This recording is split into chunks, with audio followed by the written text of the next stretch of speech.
So Peter, do you want to, I think maybe the best thing to do, some people here will know exactly what you've been up to in Frome and others won't. So I wonder if you wouldn't mind just describing what you've been doing over the past few years, and maybe think about it in terms of, what is it that you're addressing and changing? Sure.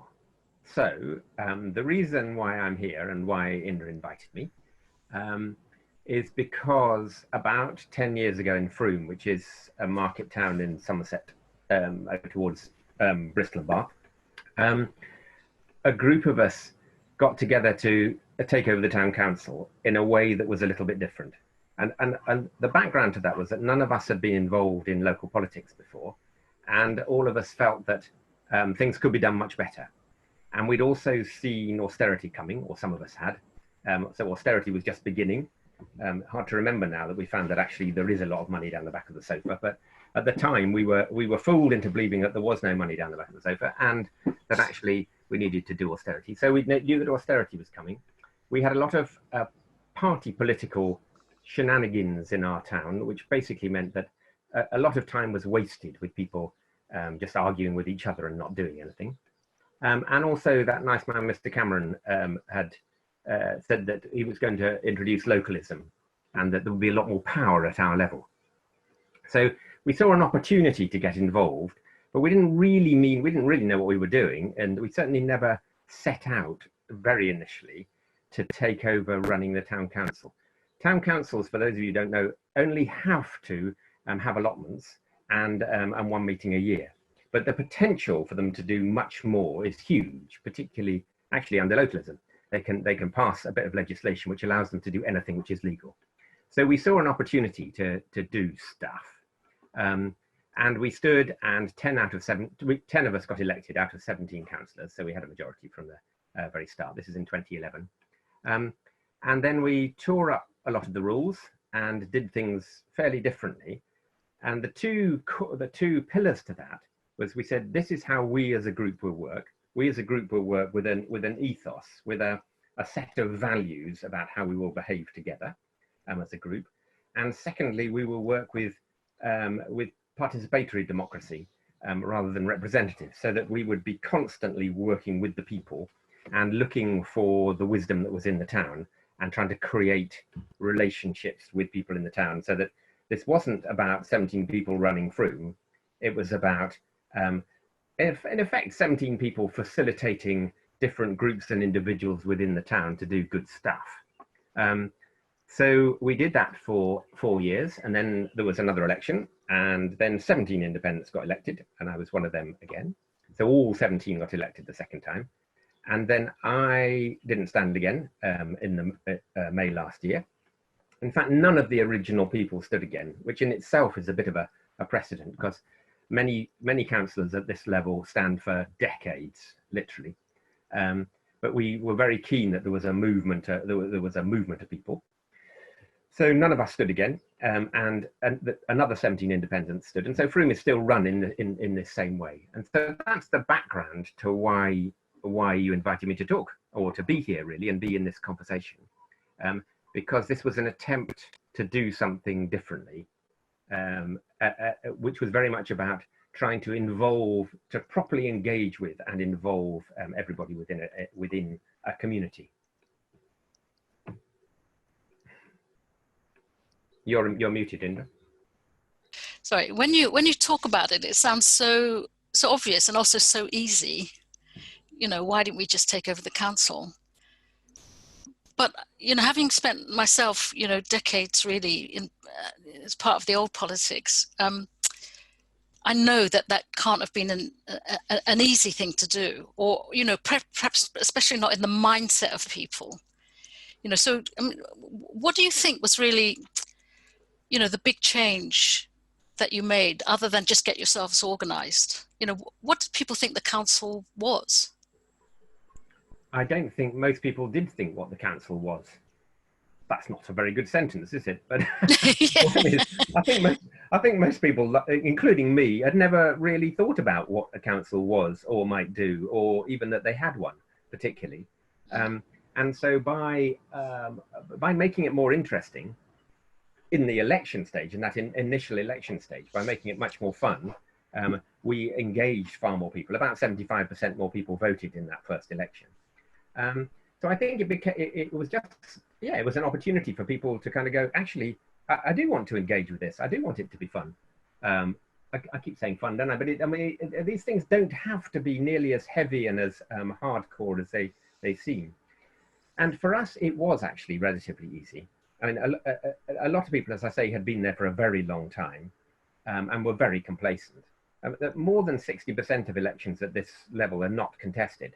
There aren't enough people to stand.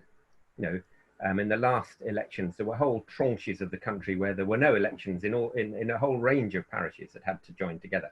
Doesn't mean it's always easy, because particularly where there is an entrenched party political presence, they'll often hang on, with using every trick in the book to make sure that they do so. So there are a lot of places where independents have stood in the same kind of way as Froome, tried incredibly hard, run great campaigns and not won. So it would be false to say that it was that it's always easy. But also, it's true that we fell into an ecology in Froome which had been building for some time. I mean, that Froome had reached its bottom in a sense. It's a market town. The market had left the town. All of the major big factories had closed. It was quite a depressed place. And then into Froome came some new people. And also within Froome, there was a real desire to do stuff differently, I think. So it definitely wasn't independence for Froome that changed everything. You know, we were lucky in that sense. But there are plenty of other places where that's also true. So if I'm hearing it right, there was a desire already because of the depression, as you're saying, that was there. But also, I think you've talked about before as well, that there was a networked sense already. There was a sort of identity in Froome, or, you know, some sort of idea that the people of Froome, you know, could come together over things. I don't know, maybe like a market. There was a market there, I think, and a festival. Are these sorts of things important conditions, do you think, for a successful bid for independents taking over the council? Yeah, they certainly help. There was a market. No, I mean, there wasn't the large market which there is now, which was something that we were part of introducing. But there were. I don't think a market played a particularly large role. The festival probably did. The festival preceded independence of Froome and was part of people starting to come together. And there'd been lots of work on things like let schemes, you know, exchanging. For me, it's as much about community building as about the actual exchange and the bartering. So there'd been quite a lot of work on building community, I think. And also Froome has always had a lot of community organisations. And things like the carnival, actually. The carnival probably has more, I mean, the carnival has been going for decades, which is something which happens in a lot of Somerset and other parts of the country. A lot of Somerset towns. So those things are definitely there. But we were able to really build on that. So we multiplied the amount of money going back out to the voluntary sector in that very first budget. We multiplied that by 10 and employed a full-time worker to support community groups and employed somebody to be available to help fundraise. So that helped groups to get funding ready and then bring in what, you know, eventually becomes millions of pounds into the town from the lottery and other foundations, which would never come to a town council. So it's bringing money in sideways. It's recognizing that funds and support were not going to come from above. That's the austerity bit. You know, the district and the county were never going to have funds for or provide services again. So if we didn't do it, it wasn't going to happen. So we needed to grasp this and run with it as a town, or you know, we, like many other places, would gradually die in a mess of closed toilets. The other part of it that really kind of screams at me is the role of the citizen, right? So, you know, what most people think of as political responsibility is that we vote once every 5 years. That's really the only option to us. Or we can vote on council elections, obviously, but I think it's something like a 20 to 25% turnout normally.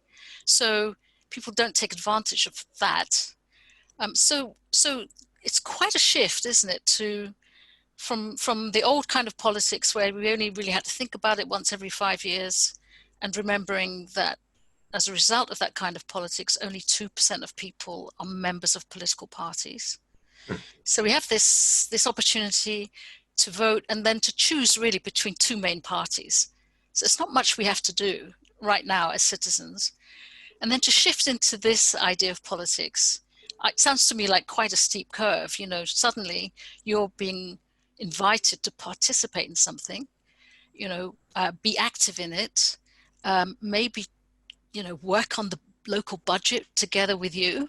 You know, give an example of other things that citizens have been now able to do, and maybe a little bit about how ready they are to do those sorts of things.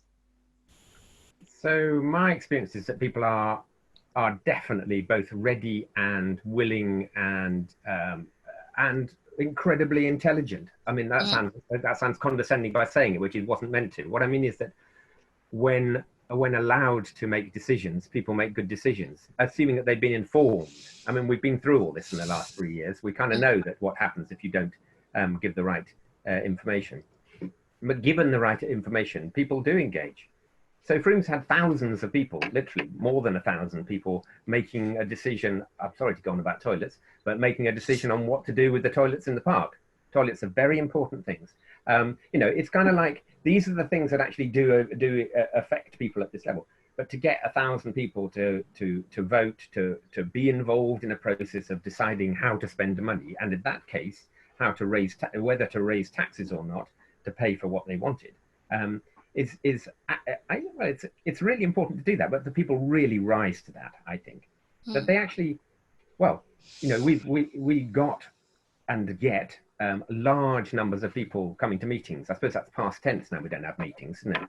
But you know, so getting 70, 80 people to meetings. This is in a level of local government where getting anybody to a parish or town council meeting is an achievement. You know. But people come and engage and you know, are really lively and involved when they're taken seriously and listened to and acted on, I think. And that acted on is really important. So the bit that you mentioned of what we call the people's budgets rather than participatory budgeting, which is difficult to say. But so having people's budgets where people actually decide what chunks of budget is going to be spent on has been really successful, I think. And it's still growing, it's still evolving, and people are getting more used to it. But the crucial thing is that you have to go with what the people say. See what I mean? So there was an early example of that. I was dead against the council spending money on fireworks. I didn't think we should be spending money on fireworks. It's noisy, it's polluting, and so on and so on. So I would have voted against that. Definitely, it was something that the people decided upon. The people decided to spend their money on fireworks. And actually, it was a great night, and there was a fantastic involvement of different sectors of the community, and it worked really well. And you know, I ate all my hats. And I think but the important thing is that I probably didn't have the power, but you know, well, I didn't work with other councillors to undermine that decision later.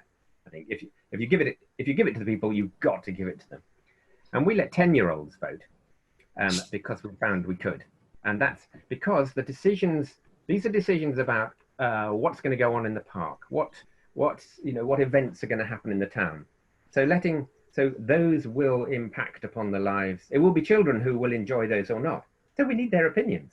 And you could kind of go to their school and have some very formal, I don't know, ask the children event with the mayor with a chain on, and it just wouldn't work. But by getting them to an event with adults where they're taking part and they're voting, great. Yeah, and it's great training as well. Can I ask you to shift your focus a little bit then from fireworks and toilets to the environmental crisis? Because I know that Frome was one of the first towns to declare a climate emergency. And maybe could you describe a little bit of that before then moving on to within the time we've got to the coronavirus and how you've been working. But let's start first briefly, if you can, with the environmental crisis and how Frome has been maybe acting differently from other places. Yeah, so 3 or 4 of us came into being councillors from the transition town movement in Frome. So we came with a strong desire to change stuff around the environment. And very early on, we employed a resilience manager.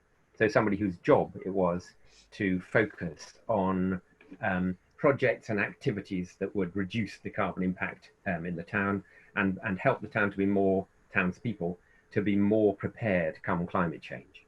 And that's been very influential, and she's been very influential. She's a particularly effective woman, and she's been able to raise significant amounts of money and bring them into projects.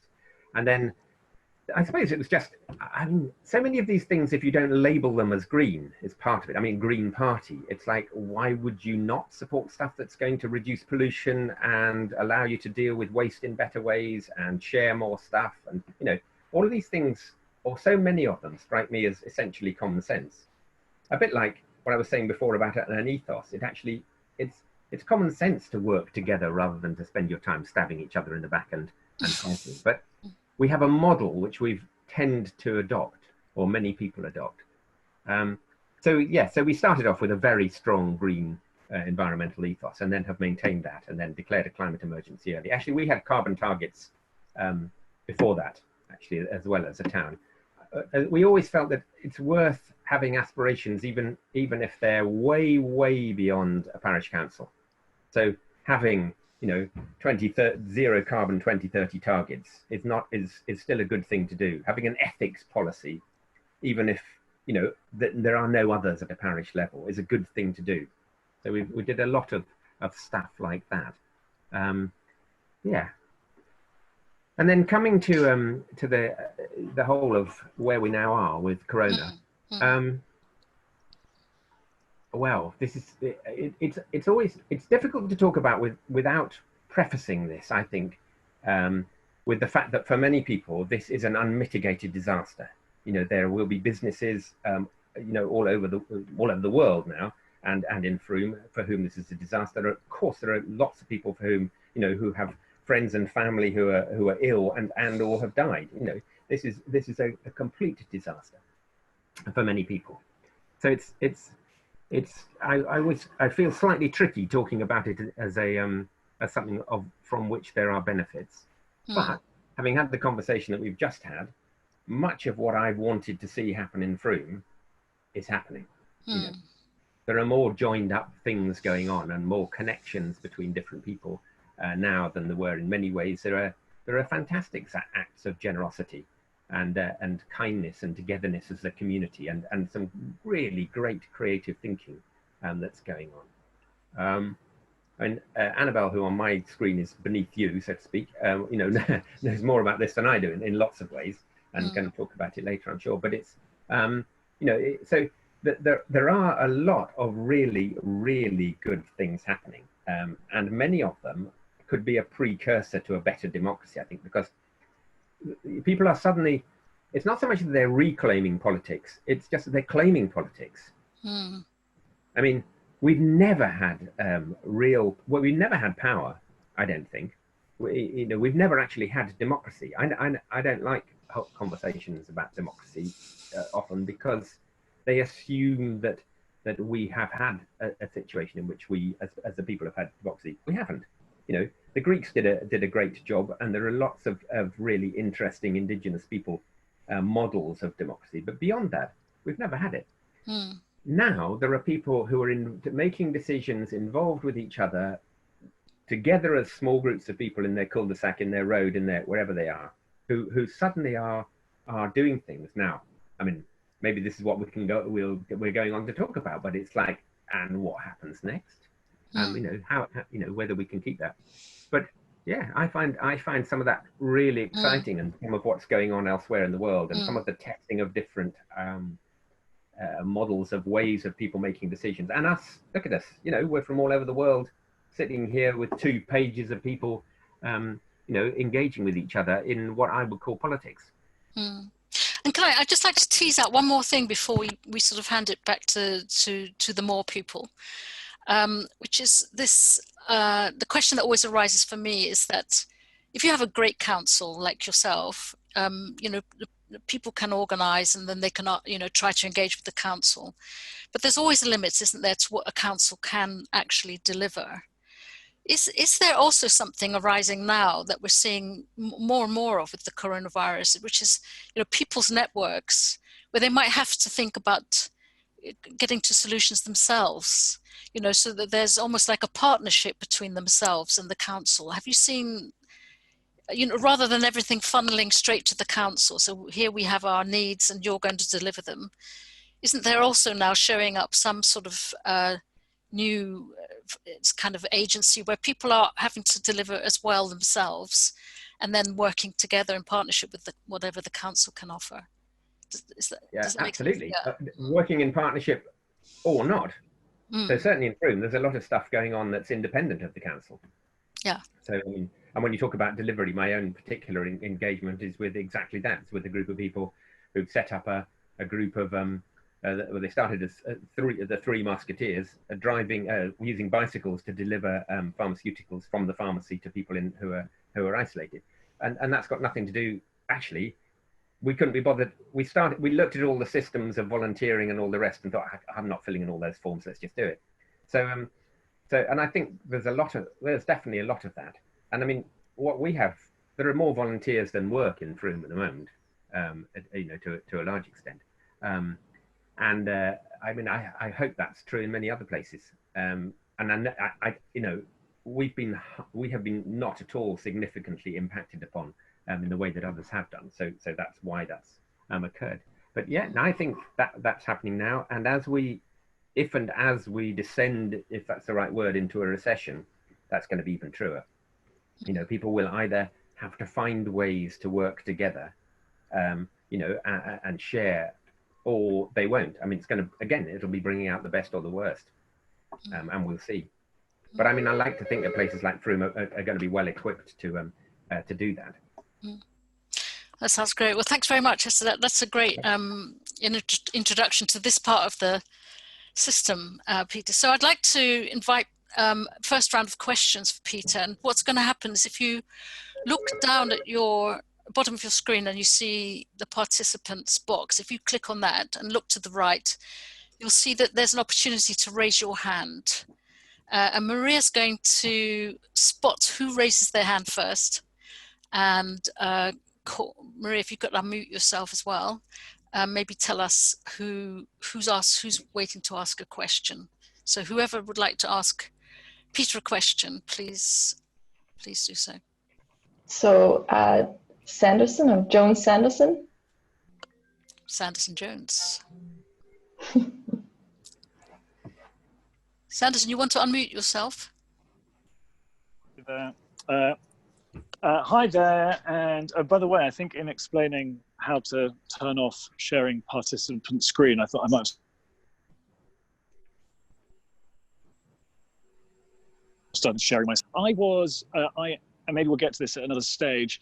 I am slightly obsessed at the moment with what happens after, you started speaking about what happens after coronavirus, and there seems to be many great initiatives like this one. And I'm just wondering if there are any that you are aware of or are part of, because that's just my current obsession and I'm asking everyone about it. So anyway, there we go. Thank you. So am I aware of things that are going on? Well, in order to like there seems to be, you mentioned that sort of feeling of togetherness and this feeling of people doing local politics, and there seems to be so much hope around this in the circles that I move in. But my big worry is that like the organizations which spring up around hurricanes but disappear sort of often soon after, that those efforts will go and disappear. And so I'm just wondering whether you know or are part of any conversations on how to make sure that the politics which is being created by the corona crisis actually survives afterwards. So the conversations that I'm involved, as are Indra, is with the Future Democracy Hub of Extinction Rebellion, who, you know, the third demand of Extinction Rebellion is for a new politics. And so for them, what I said earlier could absolutely apply. So much of what's going on now is new politics. And it's like so much of what Extinction Rebellion has wanted in relation to all three demands has suddenly arrived. And so there's a lot of thinking about how things can be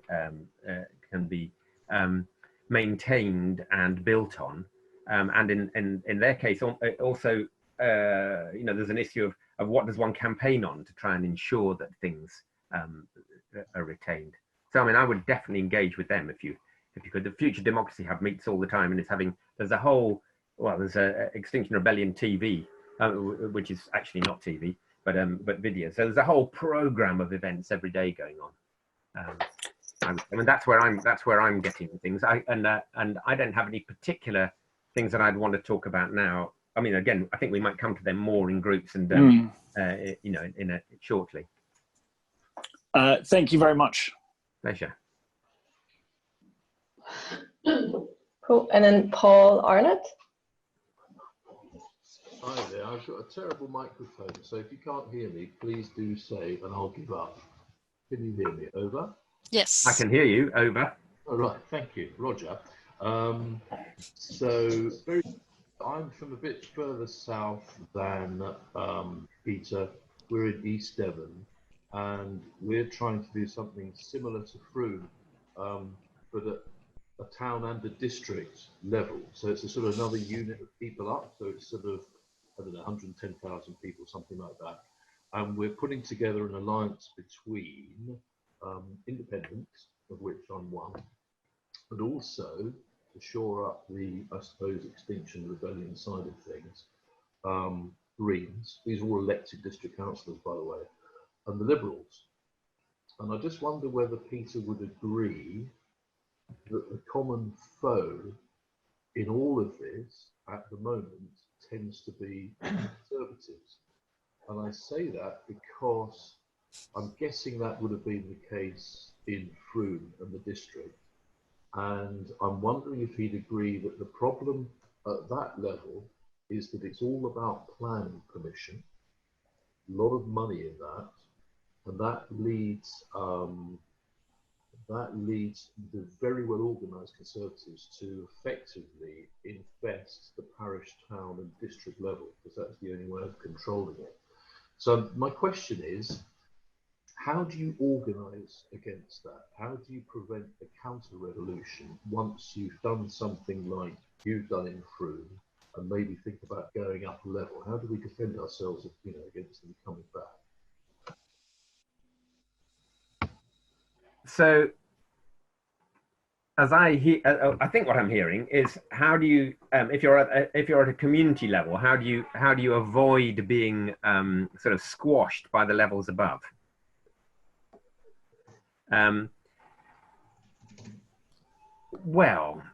With difficulty, as part of my experience, and one of the things that we did worst as Frome, I think, or one of the mistakes we made, was went to war with the district early on, without really having thought through the powers that they still had. But in our case, the district is becoming more and more irrelevant, and I think will pretty certainly disappear soon, because they've got less and less money.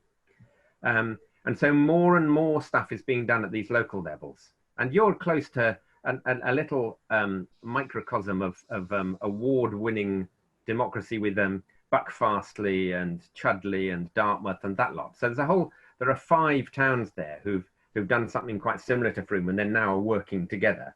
And I say award-winning because they won a Nestor Award the other day for progressive democracy, which is about them joining together. And so what they're doing is they're linking together to become a power, if you like, at this local level.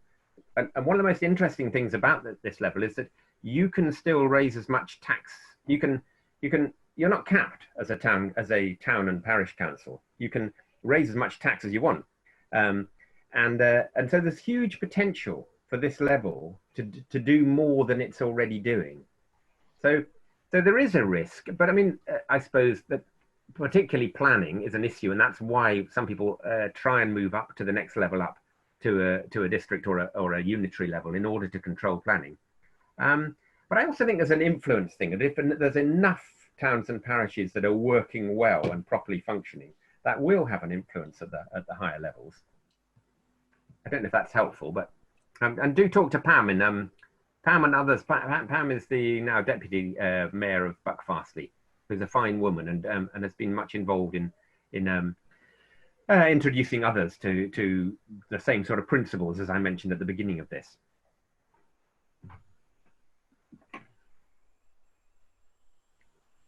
Where are we going? Great.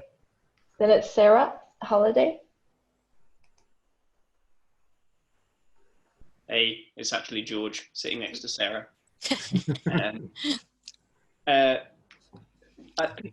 Thanks for chatting to us. I'm interested in the idea that you kind of ran as a bunch of independents on some values, and maybe already the group of you, your values were aligned enough to kind of have a kind of, I guess, some sort of common aims. But I guess my question is more, lots of words we use to describe values such as freedom are quite empty and hollow actually when it comes to it. And they could be interpreted in sort of any way you want. So I'm just kind of wondering how you managed to run a coherent council based on some values which are, could be interpreted any way they want. Maybe you didn't, maybe you defined them a lot more than I'm kind of saying. In a sense, we defined them less. There's a number of things that you mentioned just there. One is that we weren't actually a group of people who came with common values originally. We certainly didn't come with common politics or party politics, so we didn't come with common ideology. And actually some of the most interesting groups that have arisen post Froome have really nice, really good mixtures. And so there's a range, including, conservatives and further right within that mix, because that's what you actually need, in my view, to have a broad spectrum, and then to have this set of ideals. I mean, the sort of things which, we're just looking for them.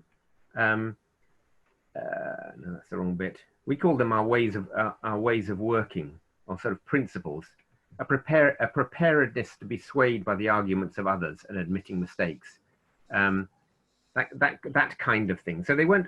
One of the things that needs to be clear is that this was us as a group of independents who had these common aims. It wasn't us as a council. It gets a bit complicated when all 17 of you are the independents, but you can't inflict a desire for humour or for empathy onto councillors. But you can as a group. See what I mean? You can agree we are going to work with humour in the mix. We are going to work with empathy or with listening or understanding the difference between constructive debate and personal attacks. But you can't. See what I mean? So we could do that as a group, and the groups who've followed us and gone on to do some really interesting things, the ones that have really succeeding have a strong set of values like that. It's an idea, incidentally, pinched from or if that's the right word, the Alternative Party in Denmark, who were very much the inspiration of the Alternative UK. And if you Google them, their values are at the top of that, which includes humour in their list. Difficult to measure, but I think we're going to have just one more before we go into a breakout room. Yes, that's Sonia.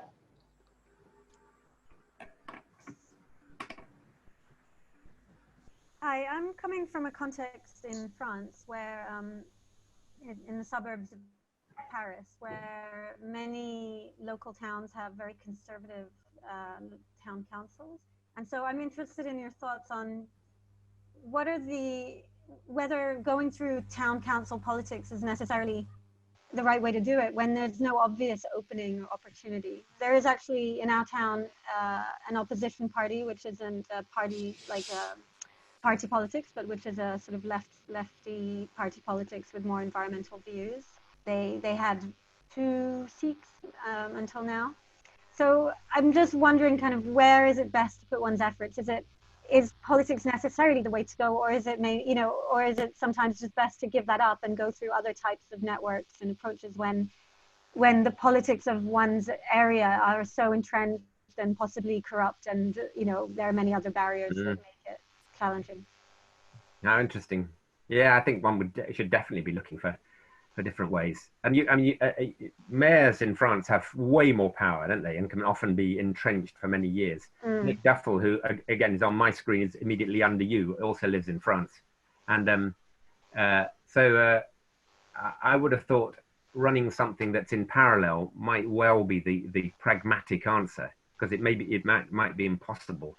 I don't know enough about the workings of what's presumably a different voting system too. I mean, so it's not first past the post as ours is. So the tactics would be different if you wanted to take power. I don't really know enough, but I would have thought, yeah, definitely. And transition towns are quite strong in France, aren't they, as a way of operating? Which, and they always say that they're not political, but I think what they mean is they're not party political. As far as I'm concerned, they're highly political. But can I just add something as well, or ask a final question on that question, which is that I think somebody else raised the idea that that some parties, those that are more obviously pro-green, would end up being against the Conservative Party, for example, and that we might ourselves be thinking about our chances by looking at it through the prism of the old politics. Whereas it seems to me that what you're describing is looking at the community in quite a different way, as people who are living and working together, who need to get on with each other and have an identity as citizens, or people who simply live in the same place. And that's the basis of your appeal, rather than which side they might already be on. And it's that you're appealing to. So for example, if only 20% of people vote regularly in a local politics, that means 80% of people are available for a new approach altogether. And as long as you're not buying into the old left-right divide or whatever, but you're just buying into a whole new idea of politics, you could get any of those 80% on board without ever asking them if they were Tories or whether they were Labour Party people in the first place.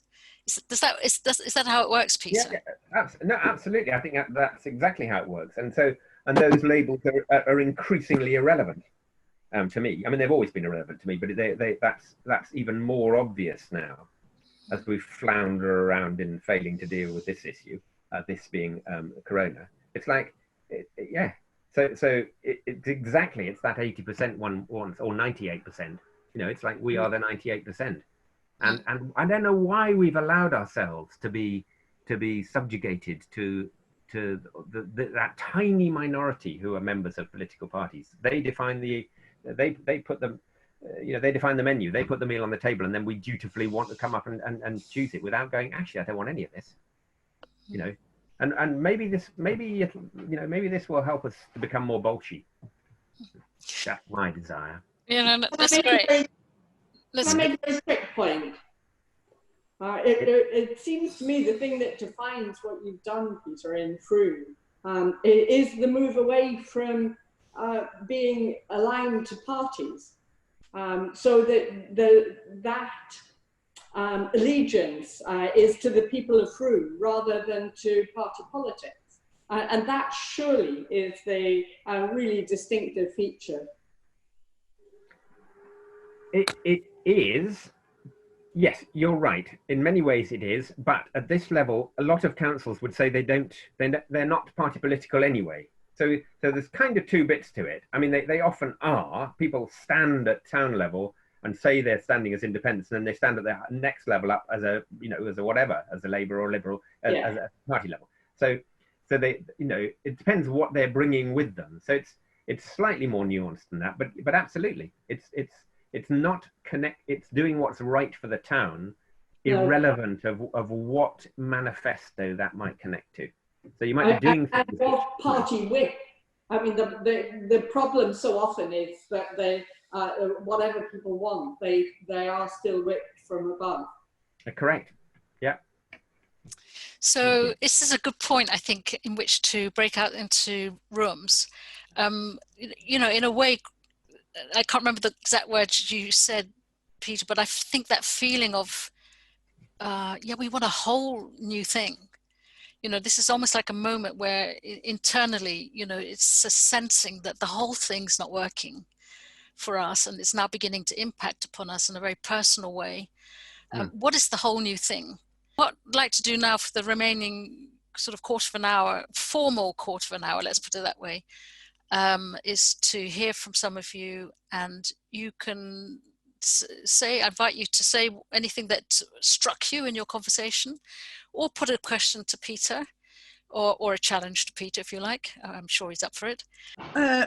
Well, one thing that was raised was you know, Peter or somebody raised the thing about being pressure from above and how do you sort of knock against it sometimes, especially around planning. And I you know, I remember Peter saying how, you know, they'd raised money sideways. And I think, you know, you could apply that as well. You could possibly raise, as long as you've got the buy-in from people who feel some agency, you know, you could probably raise money, perhaps to get a lawyer to challenge the developers or whatever. So I think it's about being creative, as long as you get that buy-in, that agency from people. And I think here, one of the ways that this situation offers us is to tell stories, is to say to people, yes, you know, you're loving the fact that, you know your neighbours now, and you see the wonderful creative things that people are doing. And does that make you think about what sort of society do you like to live in? Well, actually, this could be a part of that. I mean, I used to be involved in delivering short-term solution-focused therapy, and it's about looking at the vision that you want and then seeing how in the present some of that is actually operational. People often don't realize that, but those elements of the future are happening now, and it's about making that connection between the future and what's happening now.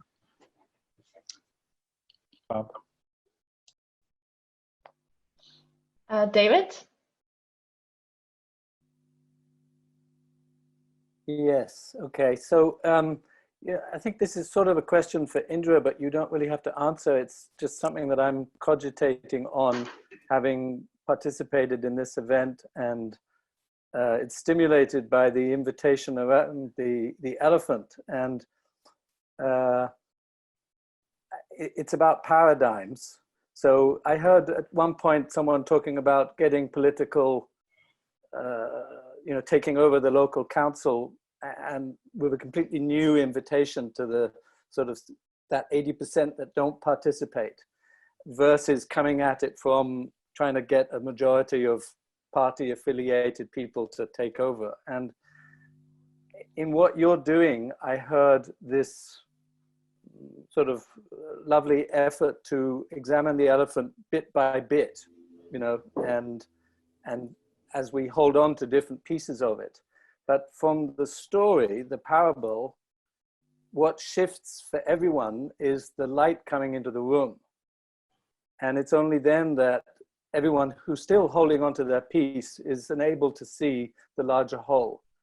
And so it's around what is missing, what could be done now around bringing light into this space, approaching it, you know, how we emerge from this. What is perhaps possible now that wasn't before? That is different from just siloing it or coming together the way we normally do. Right. So I don't mind saying a couple of words myself about that, and then I'm going to hand back to Peter for any sort of closing thoughts, as we were promising to close formally at 6:30. I'm just I'm grappling slightly with the idea that they were blind men and then they saw the light. But apart from that, what I always think is, No, it's not that they're blind, it's the room is dark. oh, is that right? Oh, I'm sorry, I've all this time I've had that wrong, so that's great. Yeah, that's sorry. great. Okay, no, that's great. That's so much more hopeful. There's some very, very practical things that I'm very aware of, which is that during the last election, politicians were always saying, what the people want is this, or what the people want is that, and each one of these party politicians had a different view of what the people want. They were just projecting onto the people, but there was actually no way of knowing what the people wanted, because the people there's no way to hear the people. And what it seems to me is that what Peter and other Flatpack councils are doing is generating means to hear the people.